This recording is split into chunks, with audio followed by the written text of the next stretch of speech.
Capítulo 13. Neemias, capítulo 13.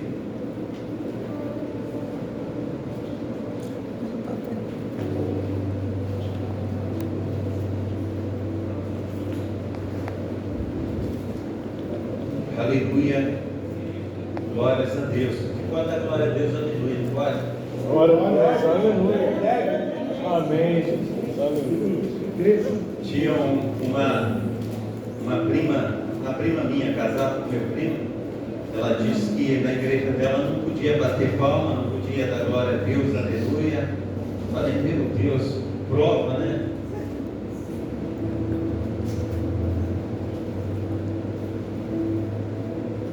Neemias, capítulo 13.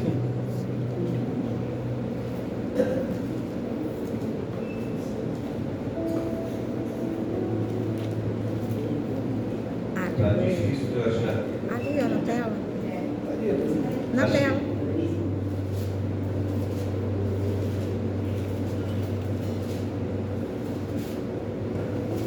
Todos lá? Amém.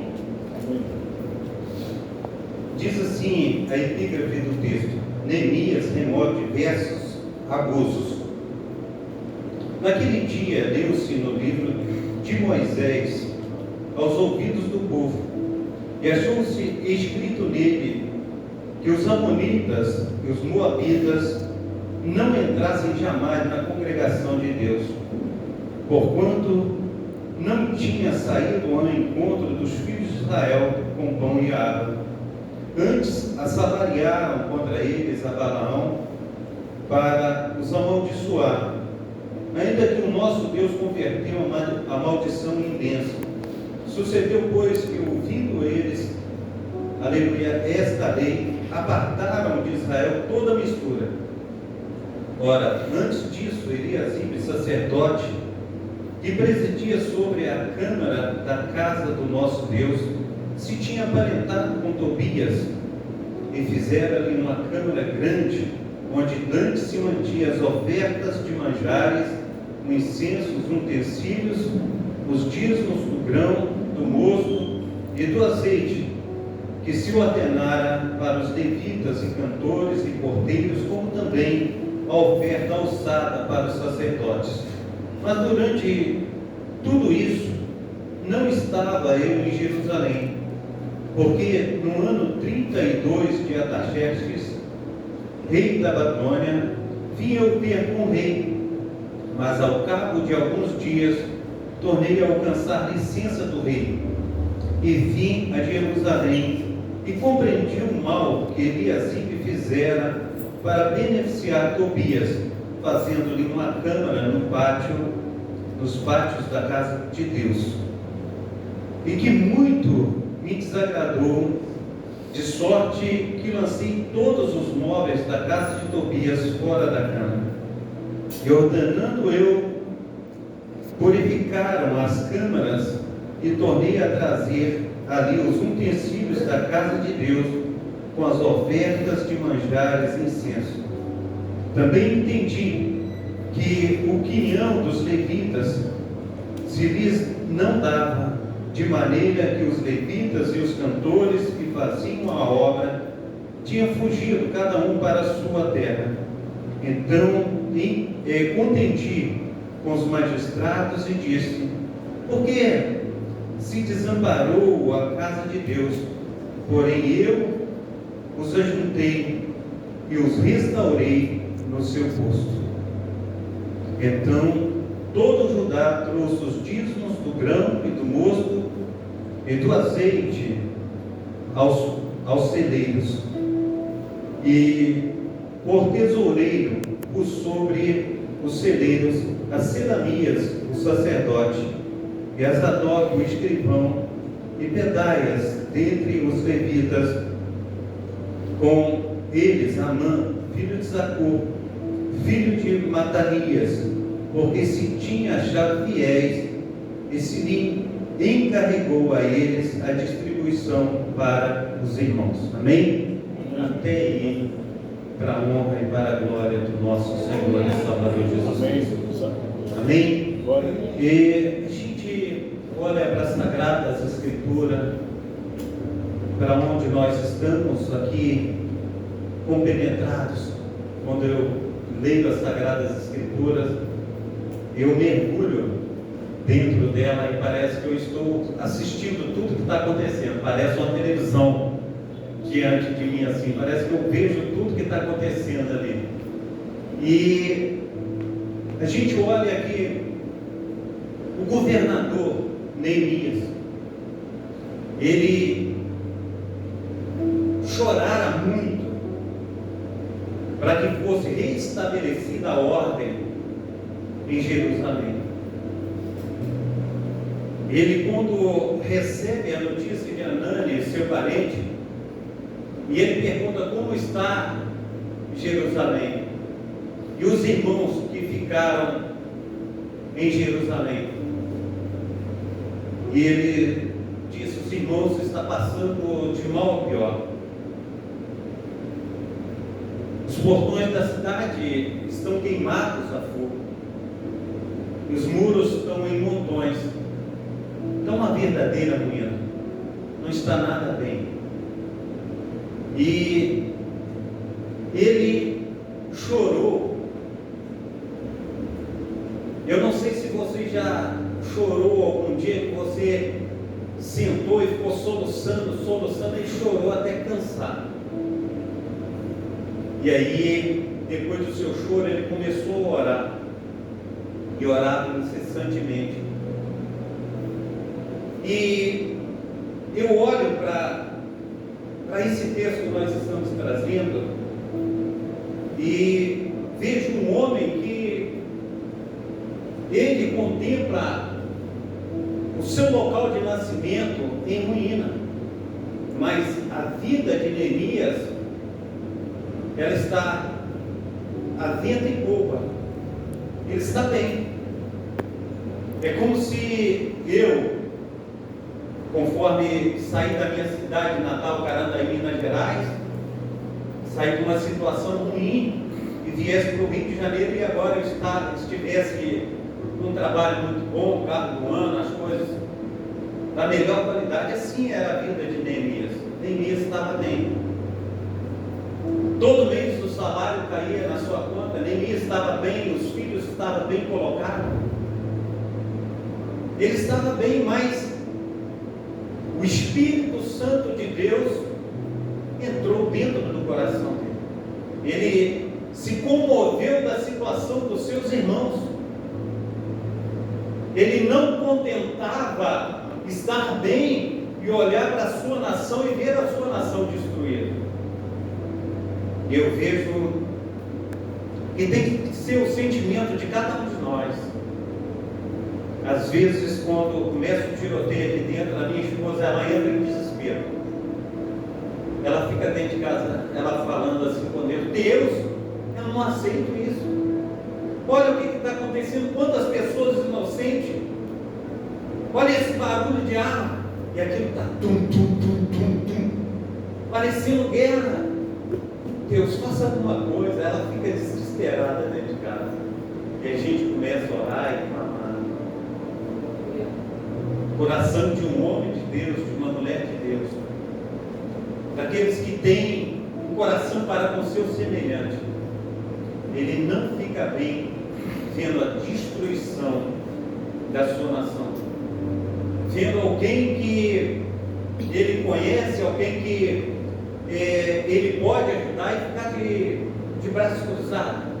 Ele não ficou de braços cruzados. E agora ele aparece perante o rei. E quando ele aparece perante o rei, o que vai acontecer? Vai acontecer que o rei, ele olha para o seu semblante e ele fala: Neemias, tu está amargurado. E essa tristeza não é outra a não ser tristeza de coração. E ele fala para o rei: como pode estar eu bem? A cidade dos meus pais está em ruína.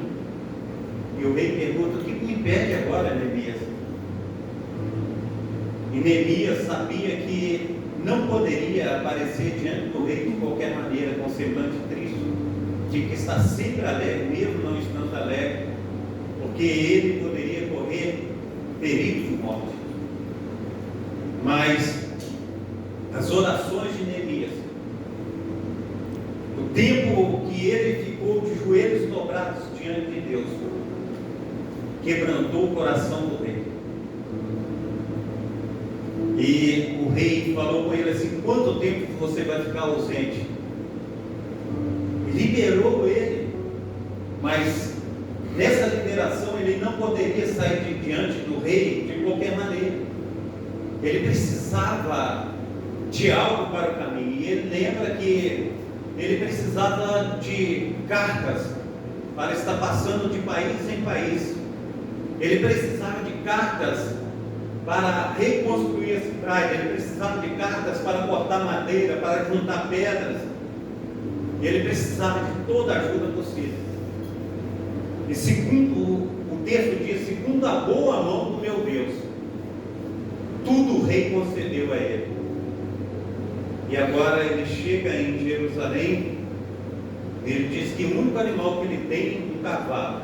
E ele sai durante a noite olhando os muros da cidade, como estão arrebentados, como estão destruídos. E ali ele vê o quanta obra tem a fazer. E ali ele começa a trabalhar com as poucas pessoas que ali tem. E a estratégia dele é que cada pessoa que tem a parte do seu muro destruído, eles levantem o muro. E quando nós olhamos o texto, amados irmãos, a gente sabe que quando tem algo que Deus coloca no teu coração, algo bom que você quer fazer, e você quer lutar para que as coisas venham de uma certa maneira a serem transformadas pelo poder do Espírito Santo de Deus, a gente sabe que o inferno ele se levanta. A Sagrada Escritura vai dizer que a nossa luta não é contra carne e sangue, mas sim contra principados e potestades. E os inimigos lobos se levantaram. Levantou Sambalate, Tobias, o Arábio ali se levantou também para estar fazendo com que as mãos dos israelitas estivessem frouxas. E ali a cada dia que eles lutavam para que aqueles muros fossem erguidos, mais dificuldade eles tinham. Era de uma maneira, era de outra. Alugaram profetas para profetizar contra eles, e todas as vezes, amados irmãos, era Tobias que estava ali escrevendo as cartas. Era Tobias que estava com a palavra na sua boca, dizendo assim: ainda que esses fracos judeus levante esse muro, vem uma raposinha aí, vai derrubar esse muro de moderno. Era Tobias, Sambalate, cada um deles tinha uma palavra para causar desânimo. Eles colocaram até exército para confrontar aquela cidade que estava se erguendo, estava fraca. E Neemias, naquela situação, ele colocou alguns de guarda para guardar a cidade, para guardar os irmãos que estavam ali trabalhando. O texto vai dizer que eles trabalhavam com a colher de pedreiro numa mão e com a espada na outra. E assim, dessa maneira, amados irmãos, a gente precisa, no nome santo do nosso Senhor e Salvador Jesus Cristo, colocar a nossa vida no altar do Senhor. E assim Neemias, ele se coloca diante de Deus em oração, sempre vigiando a respeito daquilo que Deus colocou no seu coração. E agora o texto vai dizer que Neemias tem que voltar novamente de onde ele saiu. E aí, enquanto Neemias está fora, Aquela casa que estava em ordem, que Neemias ele colocou em ordem, que o muro da cidade, eles foram levantados em 52 dias, tempo recorde, porque a mão de Deus era com eles. Aleluia. E eles colocaram, como se diz assim, a casa em ordem. Amém. E de onde menos espera, meu amado irmão, minha amada irmã, é que veio ali aquele que tirou os olhos de Deus e colocou os olhos no mundo. Nós estamos falando de Eliasibe, o sacerdote. Ele se aparenta com Tobias. E conforme ele se aparenta com Tobias, Tobias que era inimigo ali, implacável de Neemias, agora ele tira de dentro da casa do Senhor aquilo que era ofertado, e ele fala: esse canto aqui agora é de Tobias. Ele tira tudo de dentro da casa do Senhor e coloca toda a bagagem de Tobias dentro da casa do Senhor. E o texto ele vai dizer, amados irmãos, que nem amonitas, nem moabitas era para se chegar dentro da casa do Senhor. Como que Eliasibe agora ele comete essa situação difícil contra Deus? Como que ele se posiciona sem observar aquilo que Neemias buscou com diligência, aquilo que Neemias ele buscou com choro, com lágrimas, aquilo que Neemias buscou com joelhos, com orações, agora ele coloca tudo a perder. E ali Tobias está agora dentro da casa do Senhor. E aí a gente abre um parênteses para essa situação a qual Tobias ele é encontrado no texto. Às vezes, meus amados irmãos, a gente tem caminhado 1 ano, 2 anos, 3 anos, e assim por diante, dentro da casa do Senhor.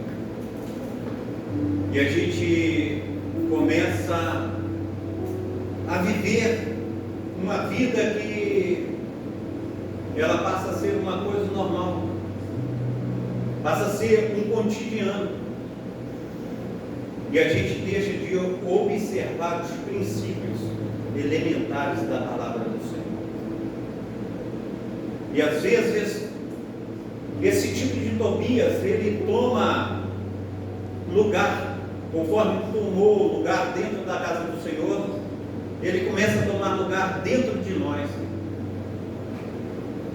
E ali a gente pode imaginar, se ele se aparenta com Eliasibe, a gente vai entender que Eliasibe dentro da casa do Senhor, imagina o local de destaque do sacerdote, falando, coloca uma banheira de hidromassagem, a cama redonda, coloca aí um ar-condicionado, tudo que tiver do muito melhor serve a ele, que ele fique bem à vontade dentro da casa do Senhor. E assim, muitas vezes, dentro do nosso coração, dentro de nós estamos recebendo tais coisas que Deus, Ele não quer para as nossas vidas.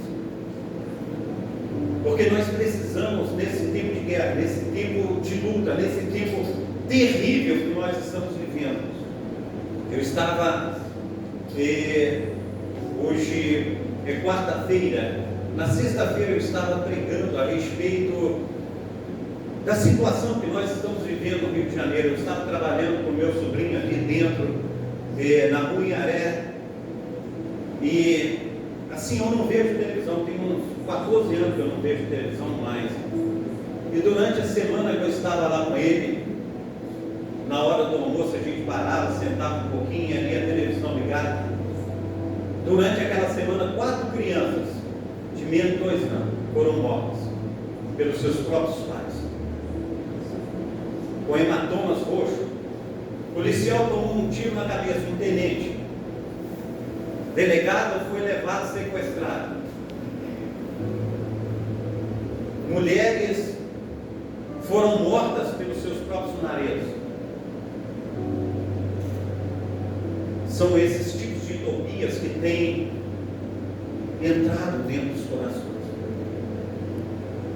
São esses tipos de Tobias que têm destruído uma vida, quando nós não nos colocamos diante do nosso Senhor e Salvador Jesus Cristo e falamos com o Senhor: Senhor, olha, eu preciso de novidade, eu preciso que o Senhor venha e fale comigo. E às vezes, amados irmãos, nós chegamos num culto, chegamos numa reunião, chegamos em algum lugar, e sempre a gente espera que o pastor tenha algo para nós.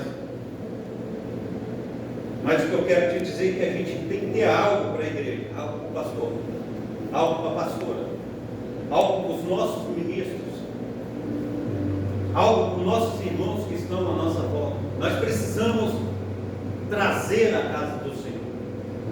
Nós precisamos chegar dentro da casa do Senhor para somar, para fazer toda a diferença. E aí, o que eu tenho feito todos os dias, eu falo: Senhor, eu preciso que o Senhor me dê direção. Todos os dias, quando a gente acorda, a direção daquele que tem um emprego, ele vai para a firma e ali trabalha. Quando sai da firma, se ele não tiver um curso, se ele não tiver uma faculdade para fazer, ele volta para casa. Talvez senta em frente à televisão ou pega no celular. E diversas coisas cada um de nós tem para fazer. As esposas têm o almoço, tem a janta, tem roupa para lavar, tem muita coisa. Mas a gente precisa chegar diante de Deus e falar: Deus, eu preciso de uma direção. Eu não quero estar andando conforme os meus próprios passos, mas eu quero estar fazendo a tua vontade. Ainda ontem eu estava falando a respeito de que eu trabalho de autônomo, eu sou pedreiro, pintor, eletricista, eu trabalho com várias coisas na construção civil. E aí, essa semana, esse mês que passou de janeiro, eu trabalhei 10 dias e fiquei alguns dias parados. Aí quando chegou em fevereiro, aí um chama daqui, outro chama dali, aquele serviço que eu tinha que terminar por causa que uma coisa trabalhou que eu não podia terminar antes, que a pessoa que estava lá tinha que terminar primeiro que eu, o acabamento, eu tinha que chegar por último, e essas coisas foram acumulando. E aí, 5 pessoas me chamaram ao mesmo tempo. Eu não posso atender todo mundo, posso atender um de cada vez. E aí uma dessas pessoas colocou para cima de mim com uma linguagem forte, né? Aí eu falei: não é assim do jeito que o senhor está pensando. Se o senhor tivesse falado comigo umas 2 semanas atrás, eu tinha me organizado. Ele queria que eu deixasse essa pregação de hoje e fosse trabalhar à noite. Eu falei: de maneira nenhuma. Primeiro Deus, depois as outras coisas. Aleluia. Glória. Não vou. Amém. E aí, hoje de manhã eu tinha que sair. E eu marquei com a pessoa que eu ia para lá 8 horas da manhã. Eu levanto mais ou menos 6:30 da manhã, 7 horas eu já estava dentro da igreja orando, clamando. Ele me mandou uma mensagem, falou: dá para chegar aqui 7 horas? Eu falei: não dá. Ele falou assim: mas eu tenho que chegar no trabalho mais cedo. Eu falei: meu tempo com Deus não abre mão, não posso ir. 8 horas, conforme eu marquei com o senhor, vou estar aí, mas antes disso eu não posso estar. E a gente precisa, amados irmãos, nos posicionar diante de Deus. A gente precisa colocar a nossa vida, porque cada um de nós é um guerreiro em especial para Deus. E às vezes a gente não pensa assim, a gente não olha dessa maneira, mas o Senhor tem me chamado, tem chamado você como guerreiro e guerreira do Senhor. Aleluia. Glória a Deus. As nossas batalhas, elas são travadas nos joelhos. Amém. E às vezes, conforme eu tenho visto, e aí a gente olha para uma situação, quantas mães você olha assim para um filho, o filho está ali com a cabeça estourada, porque a gente vê que a situação a qual nós temos passado não tem sido fácil.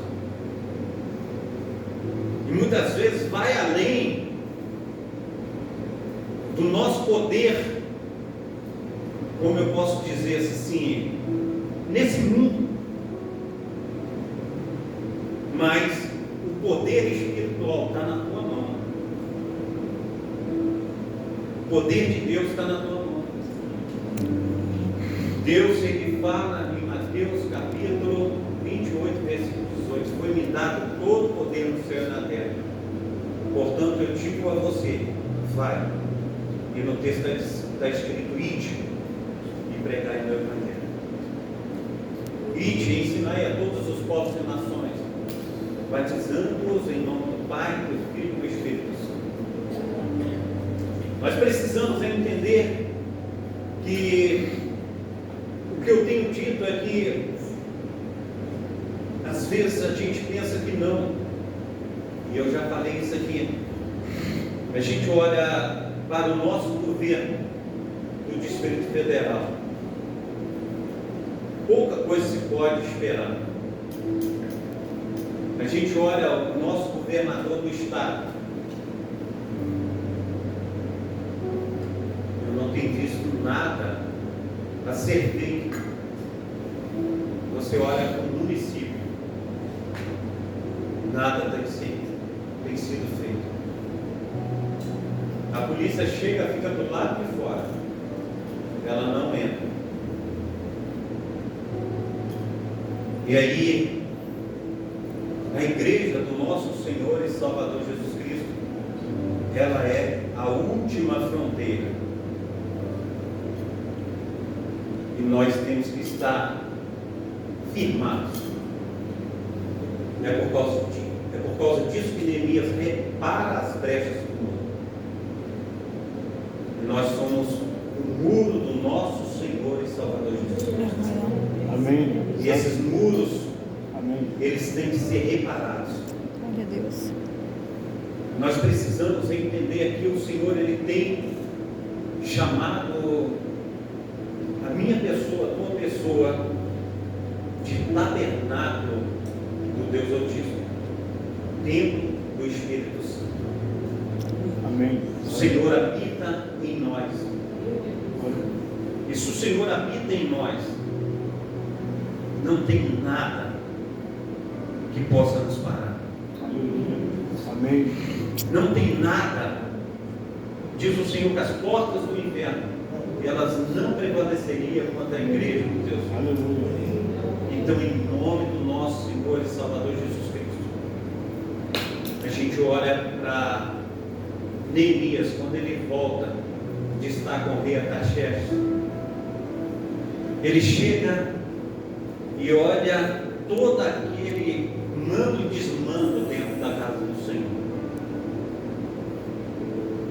E ele fica revoltado com as coisas que têm acontecido. Porque tem os levitas louvando, engrandecendo o nome do Senhor. Cadê os homens e as mulheres de Deus? Virou uma anarquia dentro da igreja. E ele diz assim: quem é o responsável? O responsável é o sacerdote Eliasib. Ele se aparentou com Tobias e tirou os utensílios de dentro da casa do Senhor, as ofertas de grão, ele foi tirando daqui, tirando dali, e a porção dos levitas, as porções dos sacerdotes, está todo mundo morrendo de fome. E a gente pode encarar isso como espiritualmente falando. Há uma necessidade de se reorganizar. E ele olha para dentro da casa do Senhor e ele fala: está aquela banheira de luxo ali, lança isso fora, joga bem longe daqui. Está lá aquela cama, não, limpa tudo, joga isso tudo fora, não quero nada aqui, sai limpando tudo. Se vocês forem olhar no texto, o texto é tão radical que ele diz que arrancou o cabelo da cabeça de muitas mulheres, ele arrancou assim e jogou para fora. Aqueles que se aparentaram com aquelas misturas de gente, a monita, as toditas, ele foi lançando tudo para fora. Ele falou, está escrito na palavra para não se misturar. Ele jogou tudo para fora. Ele limpou a casa do Senhor e reestabeleceu a casa do Senhor. Aleluia. Nós precisamos, em nome de Jesus Cristo, porque a gente olha para o texto de João, que ele diz assim que não há homem que não peque. Todos nós pecamos. Mas há uma necessidade de nós olharmos para dentro de nós e falar assim, eu preciso ser restaurado. Aleluia. Aleluia. Eu preciso que o Senhor, através do Espírito Santo, Ele venha falar comigo, mudar a minha vida, mudar o meu caráter. Porque não tem como, meu amado irmão, minha amada irmã, nós fazemos a obra do Senhor de qualquer maneira. Aleluia. Nós precisamos nos unir numa só fé, num só propósito, e tomar as rédeas daquilo que o Senhor colocou nas nossas mãos. Aleluia. Amém. Nós precisamos nos reorganizar. Amém. Nós precisamos, em nome do nosso Senhor e Salvador Jesus Cristo, falar assim, eu tomo essa responsabilidade sobre a minha vida, porque eu sei que o Senhor me chamou. Aleluia. E eu não estou falando somente o pastor, não estou falando somente a pastora, evangelista, não. Eu estou falando, todos nós fomos chamados. Aleluia. Amém. Quantas crianças tem aqui que amanhã serão pastores, pastoras, missionários, porque nós passaremos, mas essa igreja ela vai continuar. Aleluia. E a gente precisa, em nome de Jesus Cristo, falar assim, não, eu quero dar as mãos Amém. para os meus pastores, eu quero estar firme. E tudo que tiver de errado, eu não quero que esteja errado. Mas eu quero corrigir na minha vida. Amém. A pior coisa, amados irmãos, a gente olha, e eu quero que vocês entendam o que eu vou falar, da Tropa de Elite. A gente olha o filme da Tropa de Elite. No filme da Tropa de Elite, a gente olha e fala assim, não, agora vai dar certo, né? Vem aquele filme e fala aquelas pessoas, né, firmes ali, no seu propósito, ele fala, não, agora a gente vai limpar isso tudo. Mas ali no meio, tinha pessoas que estavam vendidas. E conforme elas estavam vendidas, o que aconteceu? Aquelas pessoas que estavam agindo corretamente, elas morreram. Porque tinha traidores no meio. E a gente precisa falar assim, não, Senhor, eu olho para o texto em que Jesus, ele é traído por Judas, aquilo me dá uma tristeza no coração tão grande. A gente fica triste quando tem alguma pessoa que está atrapalhando o bom rendimento. Tem alguns filmes que eu vejo, principalmente esses filmes que chega um diretor na escola, a escola está a maior bagunça. Já vi alguns filmes a respeito disso. Aí o diretor quer colocar a casa em ordem, colocar a escola em ordem. Aí tem uma meia dúzia de gente que trabalha mais ou menos centenas de pessoas. Mas quando ele consegue eliminar aquelas maçãs podres, aquelas pessoas que não estão querendo levar as coisas a sério, o que vai acontecer? Acontece que aquela escola, ela vira uma escola exemplo. Amados irmãos, eu vejo num tempo favorável que nós estamos vivendo, aqui em Cascadura e regiões adjacentes, essa aliança dos pastores em Cascadura, isso é algo assim sobrenatural de Deus. Amém. Mas eu vejo uma coisa, a gente não pode deixar o orgulho entrar no nosso coração. A gente tem que viver a simplicidade daquilo que o Espírito Santo tem colocado em nós. Aleluia. Amém. Nós precisamos trazer à memória aquilo que dá esperança. A esperança nossa é ver algo transformador. A nossa esperança é a nossa oração. Conforme eu estava sentado aqui com o pastor Leandro, e ele estava, a cada dia que eu chego aqui, né, pastora, eles veem com um testemunho assim, maravilhoso, né, de que Deus tem feito algo, né? Ele estava falando dessa mulher, ela estava com câncer terminal, mas Deus restaurou, ela está viva. E a gente coloca no nosso coração essa esperança de ver esse câncer maligno que tem acontecido para ele sendo curado. Em nome de Jesus. Em nome de A Amém. gente quer isso para as nossas vidas, a gente quer isso para a nossa comunidade, a gente quer isso para a nossa família. Hoje eu desci para almoçar, estava trabalhando do outro lado ali de Cascadora, estava consertando lá um barbarato num prédio lá, e aí desci para almoçar. Quando eu desci para almoçar, está passando lá na televisão, na hora do almoço, um rapazinho de 17 anos, tomou 17 tiros em Bangu. Irmão chorando, a família desamparada. Mas o texto das Sagradas Escrituras vai dizer: feliz é a nação cujo Deus é o Senhor. Quando o ímpio governa, o povo perece. Quando o justo governa, o povo se alegra.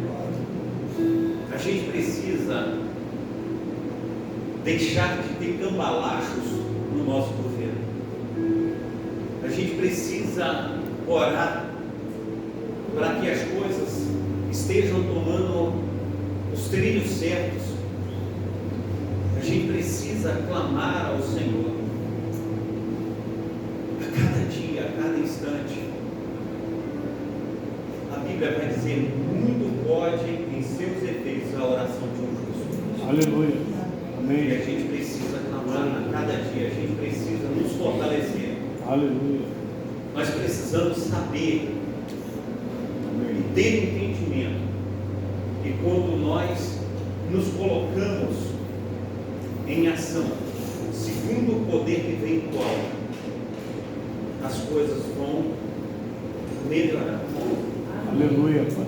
As coisas melhoram dentro da nossa casa, na vida familiar, na vida dos filhos. Amém. A gente vê as coisas tudo à nossa volta melhorar. Aleluia.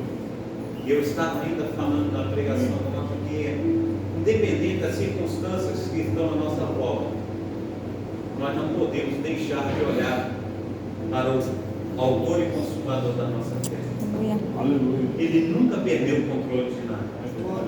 Aleluia. Ele nunca Glória. perdeu o controle de Amém, nada. Jesus. Aleluia. E a gente precisa entender que essa transformação que nós vimos aqui nas Sagradas Escrituras, ela começou na vida de um homem, Neemias. Ele poderia olhar para tudo isso e falar assim: o que eu vou fazer lá? Estou andando com o meu conversível, saio daqui e vou para a praia, depois vou para o restaurante garota do papai, vou para aqui, vou para ali, está tudo a mil maravilhas para mim. Por que eu quero problema? Dinheiro não falta no meu bolso, mas o Espírito Santo de Deus estava dentro do coração dele. Ele falou: o problema que aquele meu amado irmão, aquela minha amada irmã está passando também é meu problema. E aí eu tiro um outro exemplo de um filme que a gente vê, e esse filme me traz também uma tristeza tão grande, né? Homem-Aranha. Homem-Aranha, ele chega ali e fala assim: isso não é problema meu, esse assalto, essa situação difícil. Quando vê o cara que ele não abateu, matou o tio dele. Aí a gente precisa entender que é problema nosso. Essas coisas que estão acontecendo aí é problema nosso.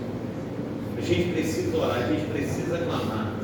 A gente precisa falar assim: não, eu quero paz para Cascadora. Eu quero paz para o Rio de Janeiro. Eu quero mudar dentro de mim, para que tudo à minha volta seja transformado. Amém. A transformação começa dentro de nós. Glória a Deus. O Verdade. Espírito Santo, ele age com poder e grande glória. Aleluia. Nós precisamos entender que quando nós colocamos a nossa fé em ação, Amém, Jesus. tudo que está à nossa volta vai mudar, em nome de Jesus. Mas nós precisamos falar: Deus, olha, não tem outro lugar que eu desejo estar a não ser na tua presença. Aleluia. Eu clamo, Amém. Deus, todos os dias. Tem aquela palavra que fala entrar no Santo dos Santos, no santo lugar, né? Eu falo: Senhor, eu quero estar. Eu quero estar. E às vezes eu coloco na minha mente, é como se eu olhasse ali num lugarzinho onde está o Senhor, e eu saio correndo para lá, no meu pensamento eu falo, eu quero estar aqui, eu quero estar sentando no teu colo, ó Deus, quero que o Senhor esteja me acarinhando, porque eu quero estar junto contigo, eu quero estar orando, eu quero estar te buscando. Esse lugar é precioso para mim. E às vezes até, como diz aquele cantor, né, Thales Roberto, né, todo dia o pecado vem, ele me chama. Mas eu escolho Deus. Eu escolho Deus. Aleluia. Nós precisamos entender, o pecado vem, mas eu falo assim, não, eu escolho Deus. Aleluia. Eu escolho Deus. E quando nós escolhemos Deus, Aleluia. Deus ele vai dizer que aquilo que se aproxima dele, ele jamais lança fora. Não tem lugar melhor do que a presença do nosso Deus. Aleluia. Tem lugar melhor. E nós precisamos, em nome de Jesus Cristo, falar, Senhor, está aqui, ninguém me tira. Ninguém me tira. Amém. Eu quero estar verdadeiramente tendo comunhão, um relacionamento com o Senhor. Aleluia. Um relacionamento com Deus é tudo. Uma comunhão com Deus é tudo. E nós precisamos nos relacionar com o nosso Deus. Amém. E às vezes as coisas do dia a dia têm tirado a gente da presença de Deus. É uma coisa, é outra. Aleluia. E daqui a pouco a gente fica tão distante de Deus, fala, hoje eu nem parei para estar conversando com Deus. E a gente chega à noite, a gente está tão cansado, tanto fisicamente, psicologicamente, a gente começa a orar, daqui a pouco a gente está... E a gente não ora como contente.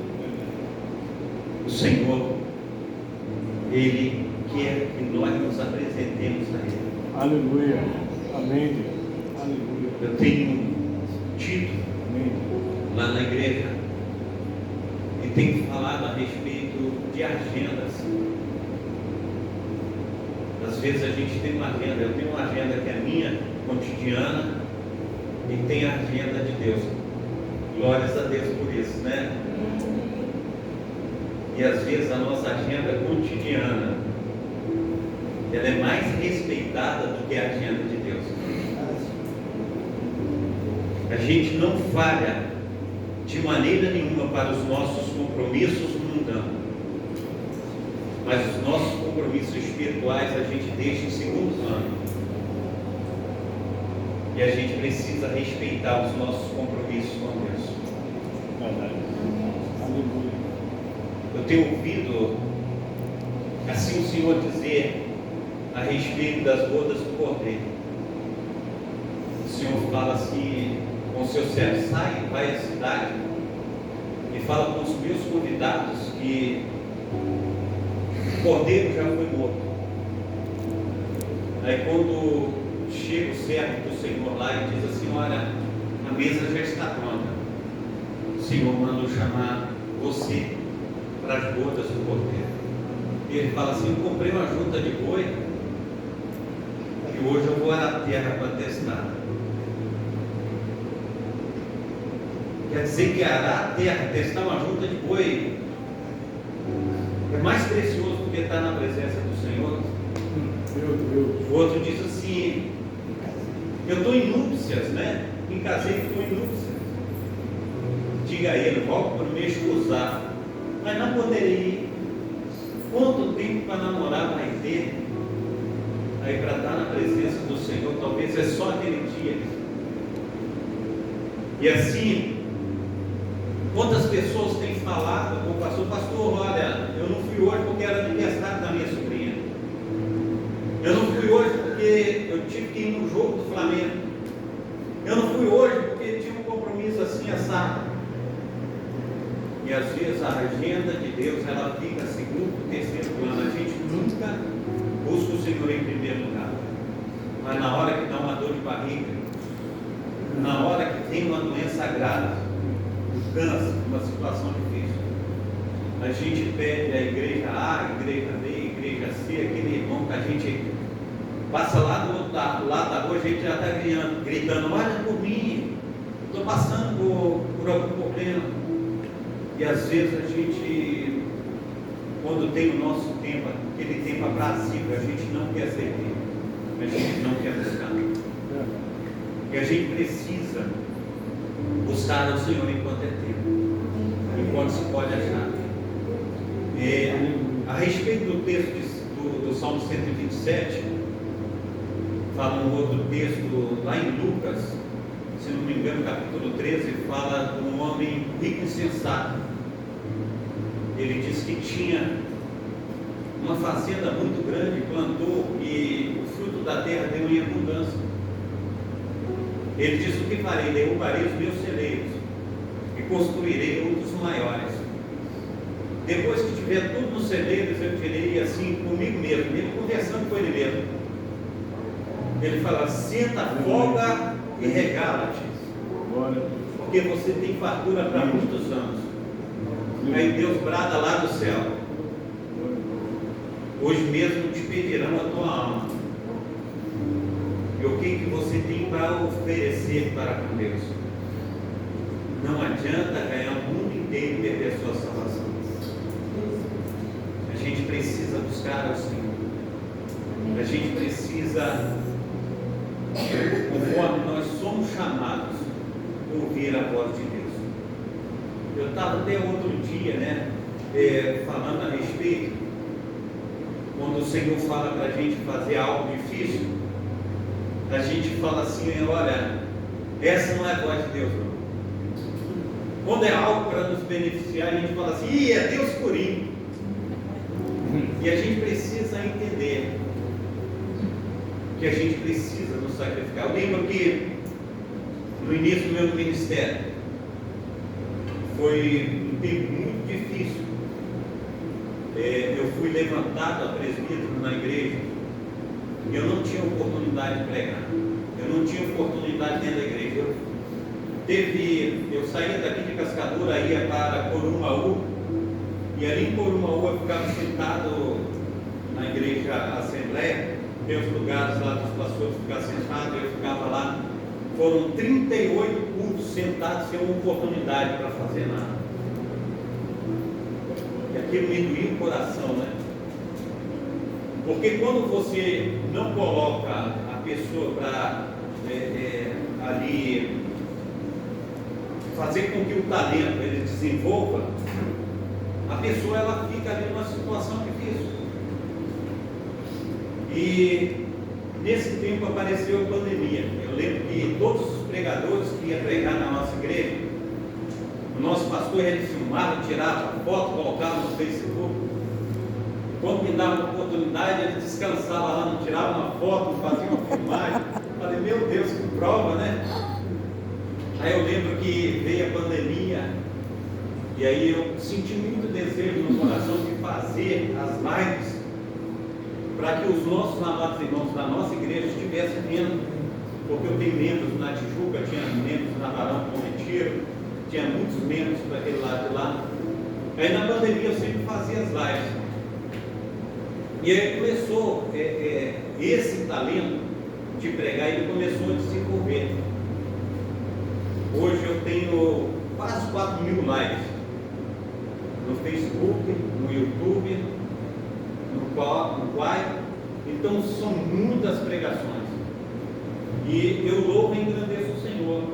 E todos os dias eu tenho uma pregação, todos os dias eu tenho uma palavra. Tem um grupo, que tem umas senhoras lá da Paraíba, tem senhoras aqui da Barão do Bom Retiro, tem senhoras também, tem pessoas até, eles falam, lá é uma cidade da África, pessoas de longe que ficam vendo, Moçambique, pessoas que ficam vendo, pessoas que estão ali acompanhando. Então é muito bom.